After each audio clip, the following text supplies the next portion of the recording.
రాజధాని అమరావతి రెండో దశ భూ సమీకరణ ప్రక్రియలో తాజాగా కొంత కదలిక వచ్చినట్లు మనకు స్పష్టంగా కనిపిస్తూ ఉంది. ముఖ్యమంత్రి రైతులతోటి నేరుగా చర్చలు జరిపిన తర్వాత పరిస్థితిలో మార్పు వచ్చినట్లు అధికారులు అయితే భావిస్తా ఉన్నారు.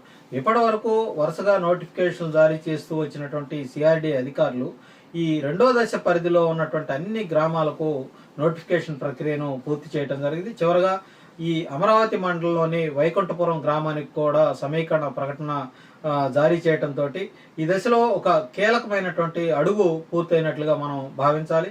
ఈ రెండో దశ భూ సమీకరణలో మొత్తం 22,494 ఎకరాలు సేకరించాల్సి ఉంది. అందులో 16,666 ఎకరాలు పట్టా భూమిగా గుర్తించడం, ఇప్పటి వరకు సుమారుగా 1,800 ఎకరాల భూమి ప్రభుత్వానికి రైతులు స్వచ్ఛందంగా అప్పగించడం జరిగింది.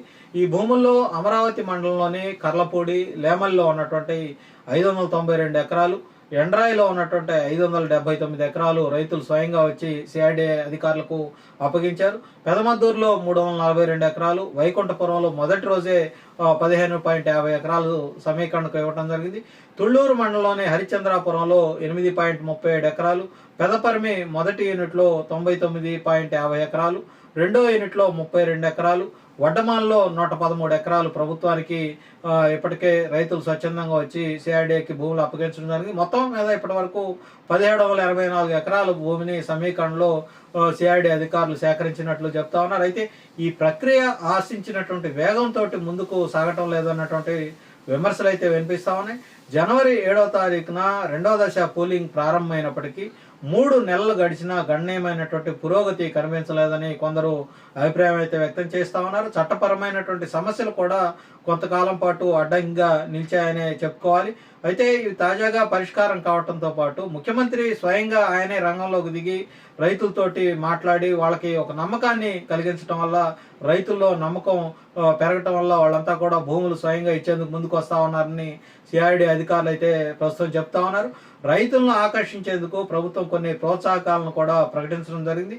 వార్షిక కౌలు 40,000కు పెంచారు. అలాగే రుణమాఫీగా 1,50,000 రూపాయలు ఇవ్వటువంటి హామీలు ఇవ్వడం జరిగింది. ఈ నిర్ణయాలతోటి రైతులు ఒకంత సంతోషం వ్యక్తం చేస్తా ఉన్నప్పటికీ భూములు ఇచ్చే విషయంలో ఇంకా ఆచితూచి జాగ్రత్తగా వ్యవహరిస్తున్నటువంటి పరిస్థితి అయితే కనిపిస్తా ఉంది. ముఖ్యంగా ఈ ప్లాట్ల కేటాయింపు విషయంలో స్పష్టత కావాలని రైతులు పట్టుబడుతున్నటువంటి పరిస్థితి అయితే మనకు కనిపిస్తా ఉంది. ఇటీవల మంత్రి నారాయణ నిర్వహించినటువంటి సమావేశంలో కూడా వైకుంఠపురం రైతులు తమకు ఇన్నర్ రింగ్ రోడ్డు లోపలే ప్లాట్లు ఇవ్వాలని వాళ్ళు కోరటం జరిగింది. దీని మీద ప్రభుత్వం సానుకూలంగా కూడా స్పందించింది. సీడ్ యాక్సెస్ రోడ్డు వైకుంఠపురం వరకు వస్తుందని, తూర్పు పడమర వైపుల రహదారులు కూడా రెండో దశ ప్రాంతంలో భాగమవుతామని అధికారులు రైతులకు వివరించడం జరిగింది. రైతుల అభిప్రాయాలను పరిగణలోకి తీసుకుని తగిన నిర్ణయాలు కూడా తీసుకుంటామని సిఆర్డీ అధికారులు స్పష్టమైనటువంటి హామీ కూడా ఇవ్వటం జరిగింది. ఇక ఈ రెండో దశకు సంబంధించి మాస్టర్ ప్లాన్ కూడా దాదాపు సిద్ధమైనట్లు తెలుస్తా ఉంది. త్వరలోనే దీన్ని అధికారికంగా విడుదల చేయబోతా ఉన్నారు. ముఖ్యమంత్రి చేతుల మీదుగా ఈ ప్లాన్ను విడుదల చేయించే అవకాశం అయితే ఉంది. ఈసారి ప్లాన్లో ముఖ్యమైనటువంటి మార్పులు అయితే ఉండబోతా ఉన్నాయి. గతంలోలా కాకుండా రైతులకు ఇవ్వాల్సినటువంటి ప్లాట్లను విడివిడిగా కాకుండా ఒకే చోట కేటాయించే విధంగా రూపకల్పన అయితే చేసినట్లు తెలుస్తా ఉంది.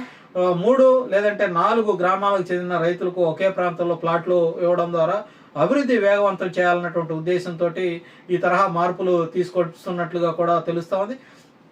ఈ కొత్త విధానం వల్ల సిఆర్డీఏకు చెల్లించాల్సినటువంటి అంటే ఈ కొత్త విధానం తీసుకురావటం వల్ల సిఆర్డీఏకు రావాల్సినటువంటి భూములు కూడా ఒకే చోట ఉండే అవకాశం అయితే ఉంది.